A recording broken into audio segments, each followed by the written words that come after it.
I was a joke in my own family. They never truly saw me as part of the lavish world they had built. I was invisible among those who considered themselves the center of the universe. But tonight, they pushed me to my breaking point. The cheap coupon lay in my hand, its faded print a blatant mockery. $25 off your next purchase at Bargain Mart. That was my 32nd birthday gift. Amidst the glittering chandeliers and overpriced champagne, my family burst into laughter and applause as if they had done something kind. "Oh, Isabella, don't make that face." Andrew, my brother, chuckled, swirling his whiskey glass, his eyes gleaming with smug amusement. "We just thought you could use a little help. After all, you do need that coupon, don't you?" "Need?" I scoffed. They knew nothing about me. They thought I was struggling, scraping by at some mediocre job, living in some cheap apartment. They had no clue about my real life. My mother, Evelyn Carter, nodded with her usual tight-lipped smile, the kind she used to dismiss anything unworthy of her attention. "Be practical, Isabella. You're always pinching pennies, so I figured you'd appreciate the gift. It's actually useful." Beside her, my father, Richard Carter, remained glued to his phone. One hand ran the largest real estate empire in the state. The other decided who in the family was worthy of his recognition. I, of course, had never made that list. "Be grateful," he muttered without looking up. "Andrew went through the trouble of arranging this dinner for you." "Went through the trouble?" I almost laughed out loud. All he had to do was pick up the phone and book a table at the most exclusive restaurant in the city, a place where a single bottle of wine on this table was worth more than the pathetic coupon they had just tossed at me. I clenched the crumpled paper in my hand, my chest cold with realization. I was used to their disdain, but never had it been this blatant. I wasn't a person to them anymore. I was a joke. "Actually," Olivia, my younger sister, spoke up, pulling me from my thoughts. She leaned forward, eyes twinkling with excitement. "Have you thought about Andrew's offer? If you want, he can pull some strings to get you a job as an assistant at Carter Enterprises. It's a great opportunity." A great opportunity? I nearly choked on my drink. They were offering me? Someone who had spent over a decade building my own financial empire, a job as an assistant at the family company?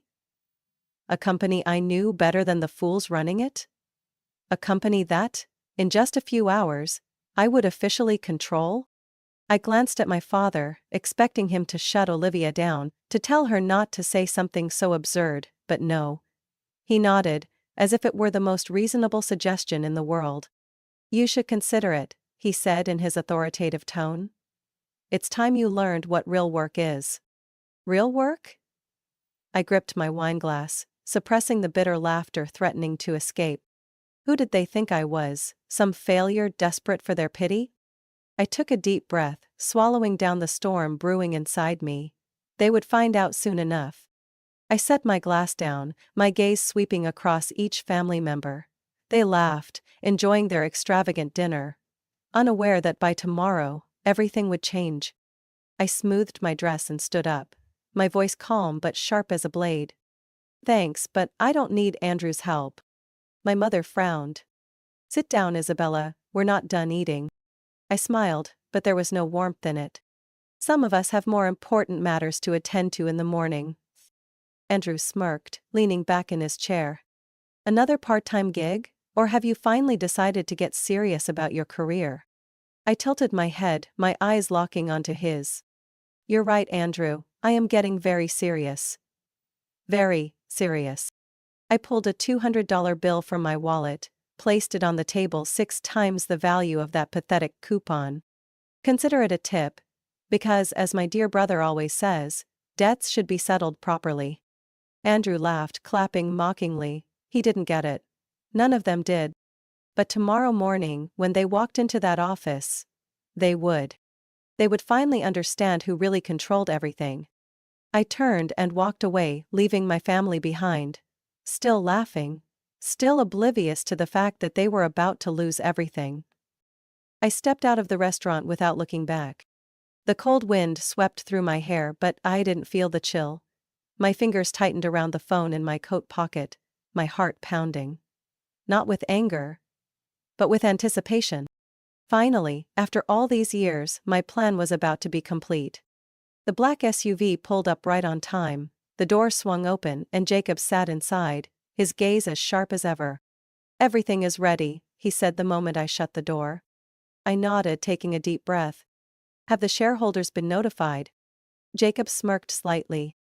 "The announcement goes live at 6 a.m. By the time Andrew wakes up, he'll realize he's no longer vice president." I couldn't suppress my smile.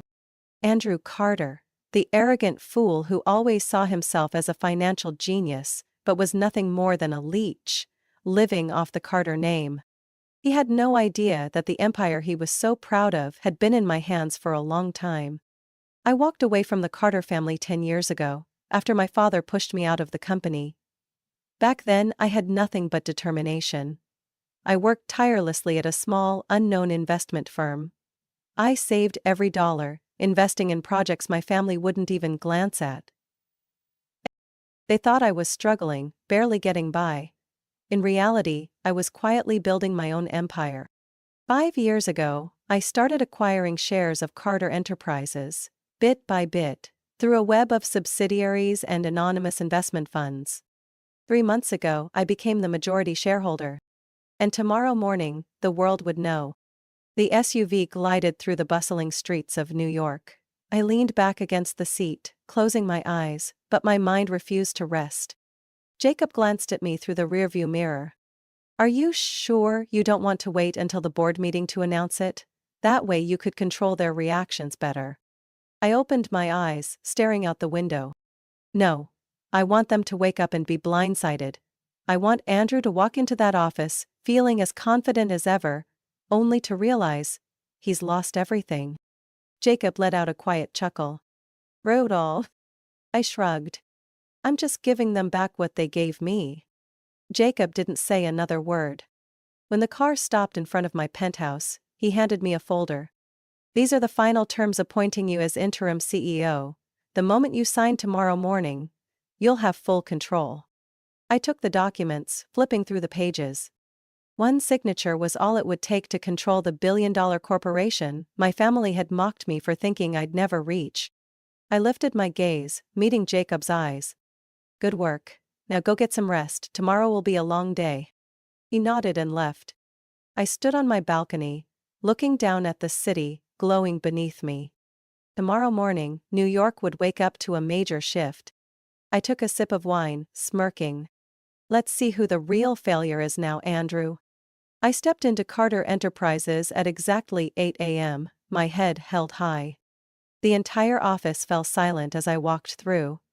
Employees who once knew me only as Andrew's poor little sister, now stared at me in confusion. I walked straight to the main conference room where an emergency board meeting had just been called. As I stepped inside, Andrew was slamming his hand against the table. "What the hell is this? Who authorized the stock sale? Who did this stupid thing?"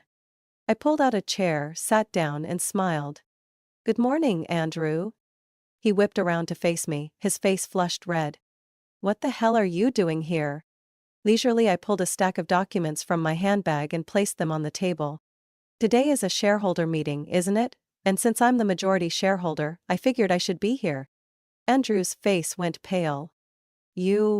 What did you just say?" I slid the documents toward him. "I now officially own 52% of Carter Enterprises. And that means—" I leaned forward, my voice slow and deliberate. "You are no longer the vice president." Silence blanketed the room.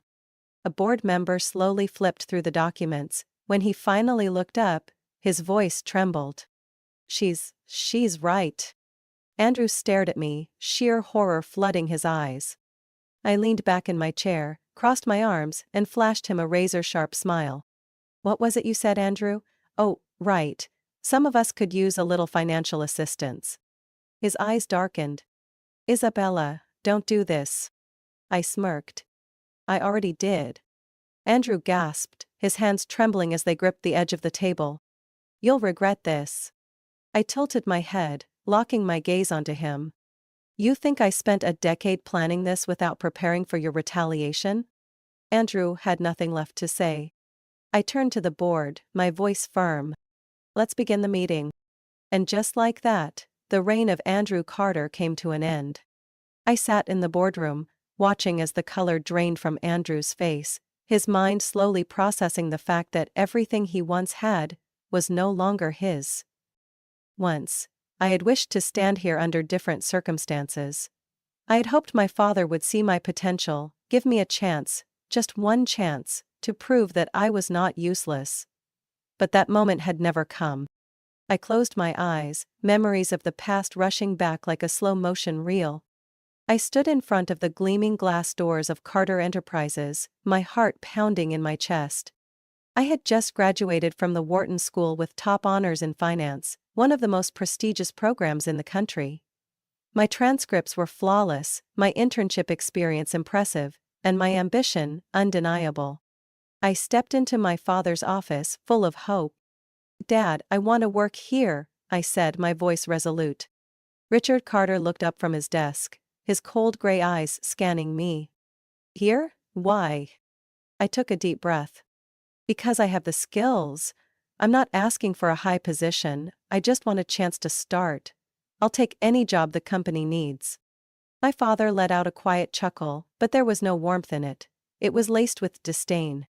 "Isabella, you don't understand how the world works." He leaned back in his chair, arms crossed. "You don't belong in this company. Business isn't about grades or degrees.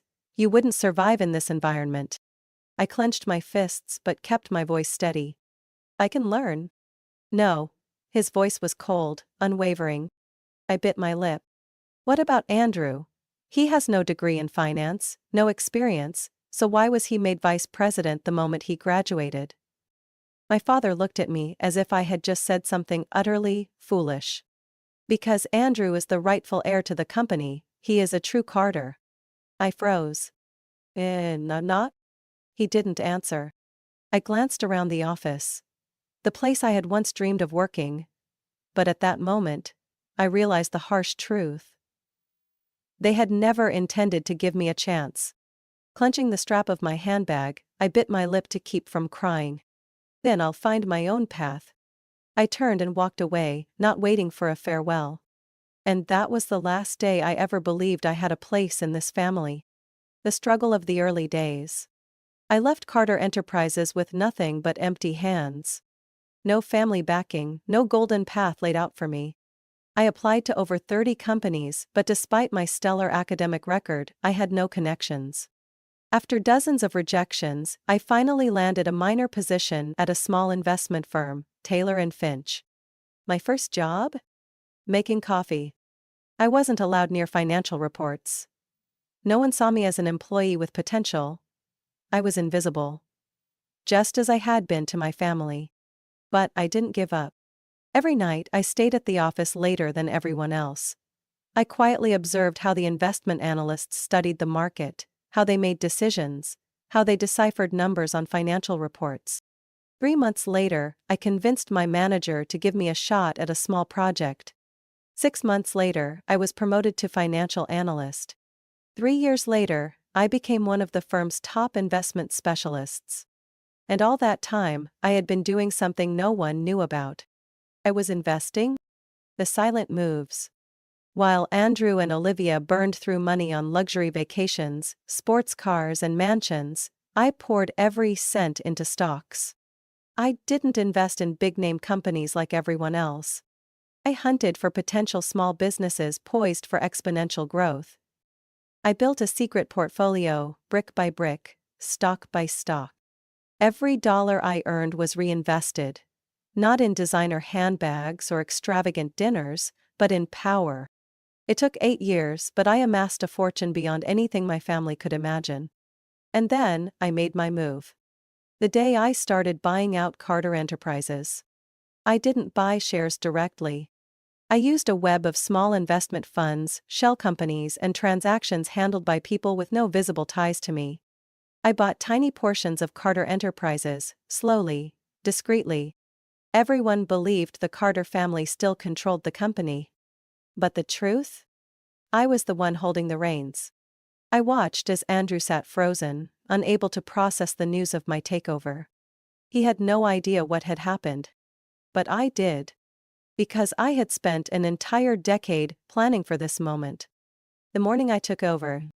As I stepped into Carter Enterprises the next morning, I felt something unfamiliar. Not because the place was foreign, but because today, I was no longer an outsider. My footsteps echoed against the marble floors, and employees turned to watch me, their gazes filled with confusion and uncertainty.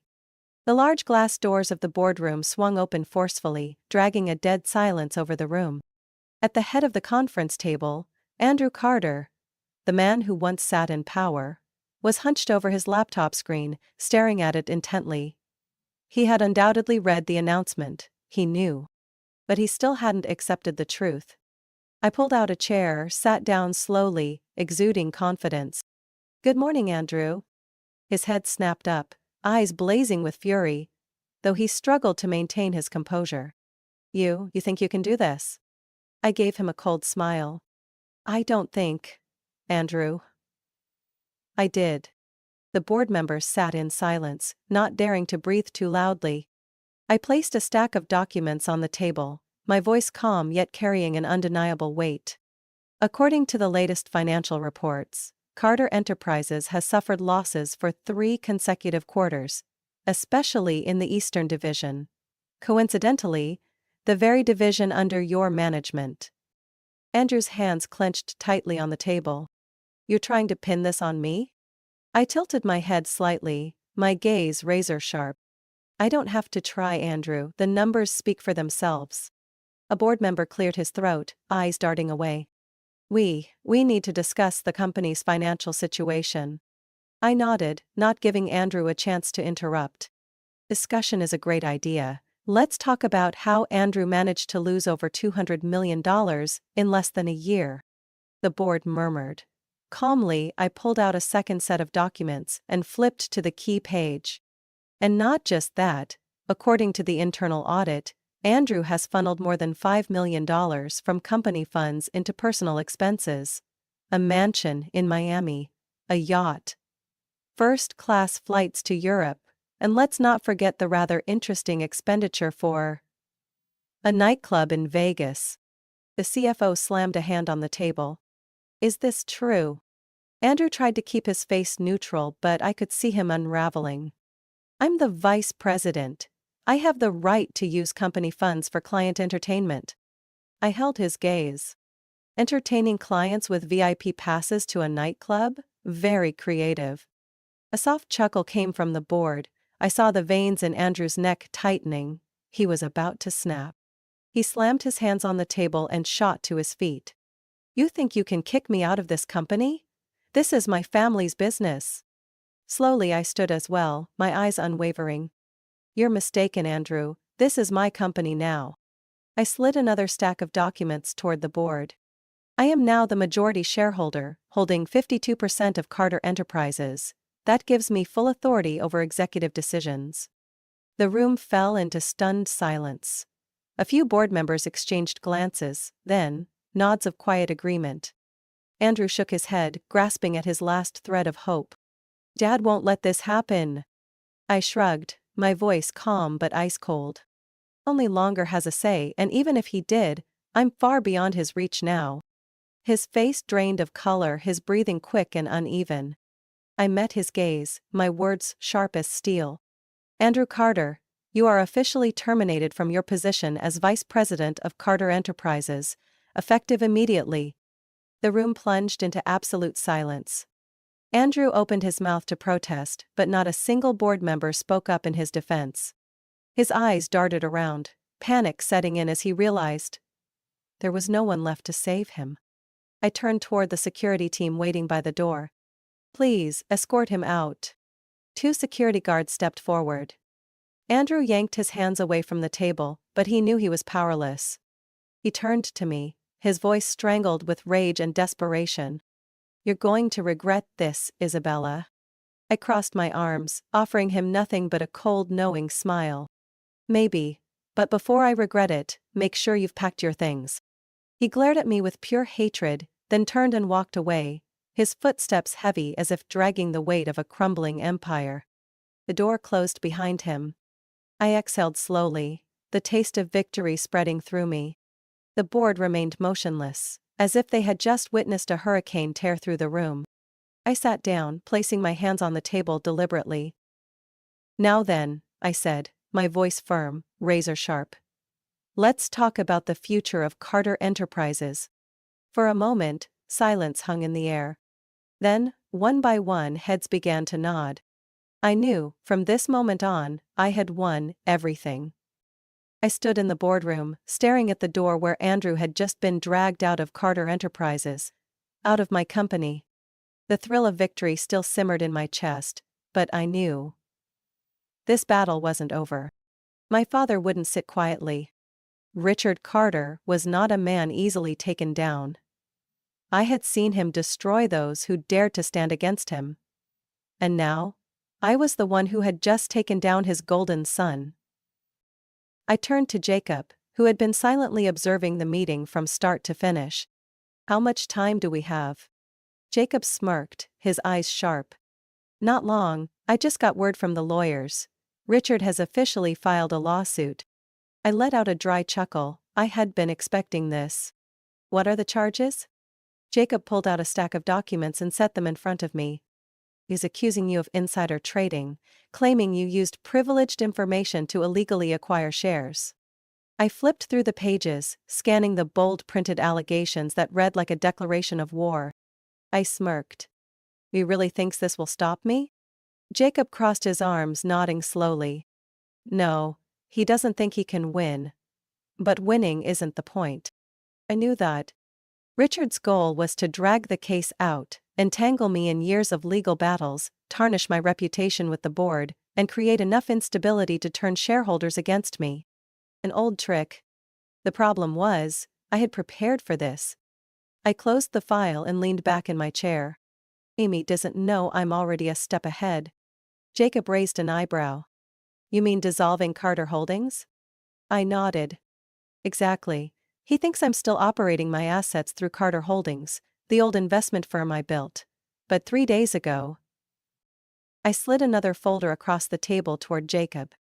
"I officially dissolved Carter Holdings. Every asset, every share I own, has already been transferred to a new entity, Imperium Capital." Jacob flipped through the pages quickly, then let out a low chuckle. "Smart. That means any documents Richard has on Carter Holdings are useless." Precisely. Richard had built his lawsuit around my old financial structure, but the problem was, that structure no longer existed. He could sue Carter Holdings all he wanted, except Carter Holdings no longer controlled anything. I had moved everything beyond his reach. Jacob scoffed, leaning back in his chair. "I bet Richard is losing his mind right now." I smirked. "We'll see soon enough." That night, as I stood on my apartment balcony, sipping a glass of red wine, my phone rang. Richard's number. I let it ring 3 times before answering. "Isabella." His voice was cold as steel, stripped of the arrogance he once carried. "Hello, father." I took another sip of wine, my voice calm. "You think you can take me down like this?"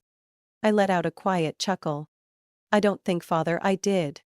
A heavy silence. I could almost hear his sharp, uneven breathing on the other end. "How long have you been planning this?" "Since the day you refused to let me into the company."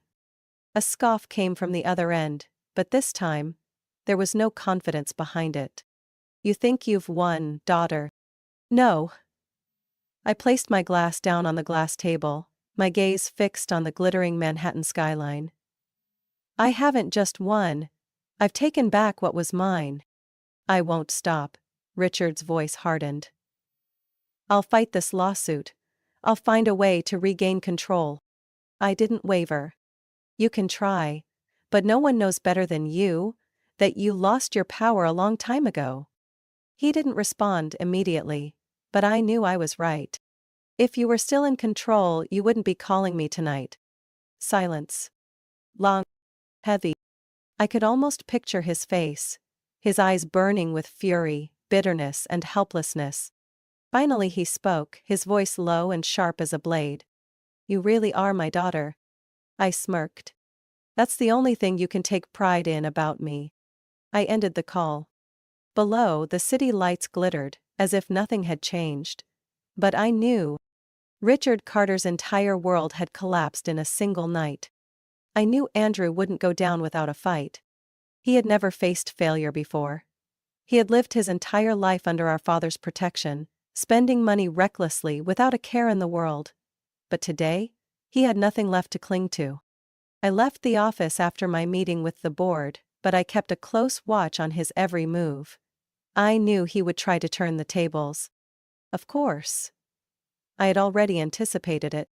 2 days after his termination, Andrew suddenly stormed back into Carter Enterprises. He no longer looked like a powerful vice president. His hair was disheveled, his eyes bloodshot from lack of sleep. He barged straight into my office, no knock, no hesitation. You think this is over, Isabella? I lifted my gaze, unfazed. You still haven't learned your lesson, Andrew. He slammed a stack of documents onto my desk, his face twisted with rage. I contacted some loyal shareholders. I can apply pressure to get my position back. I scoffed, pushing the stack of documents aside as if they were worthless. Which shareholders? The ones who benefited from your shady business deals? Leaning back, I locked my cold gaze onto him. Do you really think I just sat here, waiting for you to strike back without preparing? Andrew hesitated slightly. I pulled another file from my drawer and tossed it onto the table in front of him. I ordered a full financial audit the moment I took over the company. His body stiffened, his eyes flickering with unease. And guess what? I continued, my voice razor sharp. You left a trail, everywhere. Andrew flipped open the file, his face turning pale as he scanned the contents. $5 million for a beachfront mansion? $2 million for a yacht? $500,000 poured into high-end nightclubs? And this?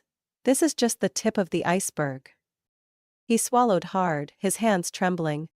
This can't be official evidence. I met his eyes, unwavering. I've already sent the full report to the SEC. Andrew inhaled sharply, his entire body tensing.